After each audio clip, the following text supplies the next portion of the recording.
Thanks for joining us on ABC24 News Right Now. I'm Kevin McNamara. And first tonight, rain has finally made its way to the Mid-South as we saw those showers earlier today and more may be on the way. Meteorologist Hayden Nix is here with our first look at this evening's forecast. Hayden, what you got?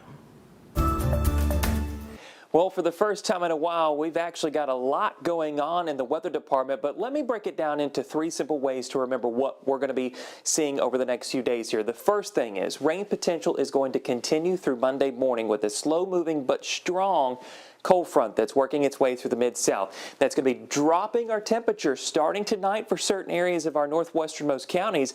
And then eventually the next big thing is going to be frost and freeze potential for a few nights for this upcoming week. That especially for the farmers out there.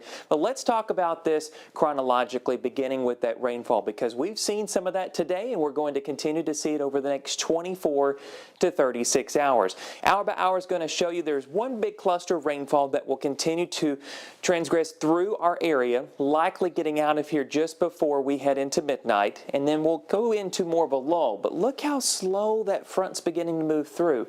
But it will eventually work its way all the way through the Memphis area and the Mid-South. By the time we make it to tomorrow morning, rainfall-wise, we do anticipate another round of rain to start picking back up, with our northwestern counties becoming more of the favored area for total rainfall accumulation of any decent value. Notice we carry on into 9 o'clock on Sunday evening. We're still waiting on a lot of the bulk of the rain to shift eastward and southward, and we'll likely see the best rainfall for Memphis itself late Sunday night into early Monday morning. Then notice here by 7 a.m. we'll start to see a lot of that finishing up, and then we should be nearly rain-free area-wide by the early afternoon hours of Monday before it's all said and done. Then we'll start to clear out. But as far as rainfall amounts go, we're looking at anywhere between 1 to 2 inches for our northwesternmost counties, especially in Arkansas, and up towards Dyersburg, another half-inch possible, and then it gets less and less as you continue east and southeastward there, with Oxford only around 1/4 of an inch. Now, let's talk about the temperature forecast, because this is going to be a bit tricky. For tomorrow, the high temperature will occur around sunrise, and then we're going to see the temperature slowly but surely dropping. There's noontime.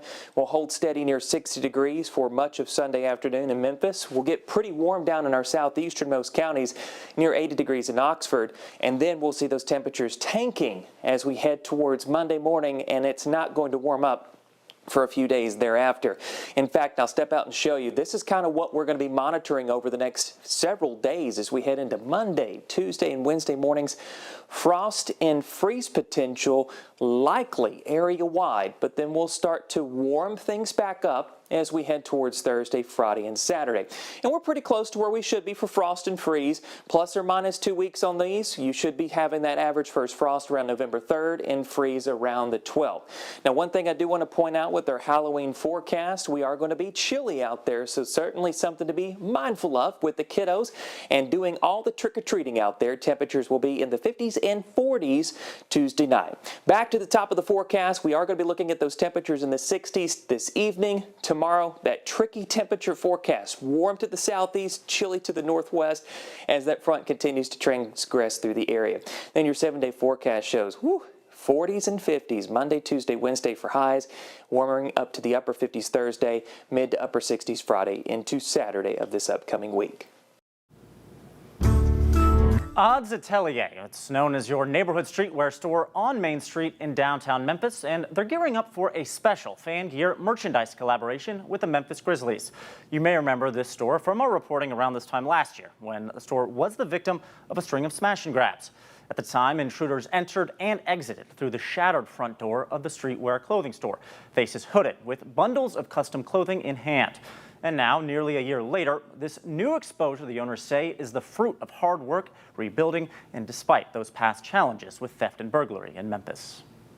It was kind of hard for people to grasp, but you fast forward 2.5 years, and now people are, they literally come into the store and they're like, oh, I see what you guys are doing. So it's just that persistent, it's that grind, it's that staying tenacious. Our name came up in a couple of rooms, and the Grizzlies reached out, and we're thankful for that opportunity. Our Jay Shakur will have more on this ABC24 exclusive tonight at 10 p.m.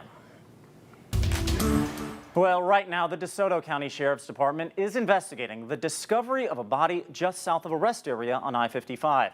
Sheriffs say the body of an unidentified young man was found Friday morning around 11:30 a.m. It's unclear if he was hit by a car or if foul play was involved. This is an ongoing investigation, and once we have more information, we will be sure to report that to you. Well, right now, a man is dead after being hit by a car in Parkway Village. Memphis Police Department's searching for the driver. Investigators say he was hit while walking on South Perkins yesterday afternoon. The driver, driving this gray SUV with damage on the hood and front end, left the scene. MPD also searching for the suspects who drove off in this gray four-door Infiniti after robbing a Walgreens delivery driver on Poplar Avenue yesterday around 9 a.m. MPD says two men pulled up next to the delivery driver in this car on your screen right now, wearing gray jogging suits with hoods on their heads and COVID masks on their faces. The suspects stole plastic totes full of COVID supplies and pharmaceutical products. If you know anything that can help in either of these crimes, call Crime Stoppers at 901-528-CASH. MPD and the Shelby County Health Department teaming up tonight to host their Drug Take-Back Day at Audubon Park. Community members were encouraged to stop by and safely dispose of any unused prescription drugs. There were also booths set up to give out information on drug awareness. Addiction can happen to anyone, and people just need to know. It can be anyone, any level, whether you are working, not working. It definitely is a disease that spreads across, right? So many different genres, economics, homelessness, criminal activity, all of those things. Addiction has no regard.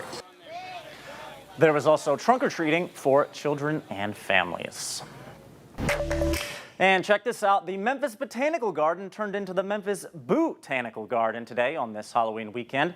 The not-so-spooky celebration featured friendly Halloween characters, music to boogeyman down to, and some hair-raising fun.